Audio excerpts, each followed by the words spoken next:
صبح 29 январ 4 جنگجوی بالای پستگاه یکی از اکادمی‌های نظامی افغانستان واقع در شهر کابل حمله کردند. به قول وزارت مدافع افغانستان در این حمله یک سرباز کشته و 3 نظامی دیگر جراحت برداشتند. حمله بالای اکادمی نظامی 2 روز بعد از بمبگذاری در مرکز کابل به وقوع پیوست.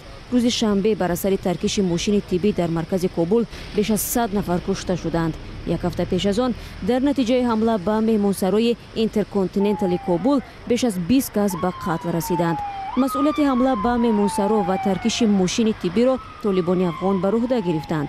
وزارت مدافع افغانستان میگوید که حمله به پستگاه اکادمی به نام مارشال فهیم بعد نیمه شب با بمبگذاری مردطلبانه یکی از سلاح‌بدستان آغاز یافت. سلاح‌بدست دوم به قتل رسیده و 2 سلاح‌بدست دیگر تیرپرانی را ادامه دادند. سخنگوی وزارت مدافع دولت وزیری هم میگوید برخورد ادامه دارد.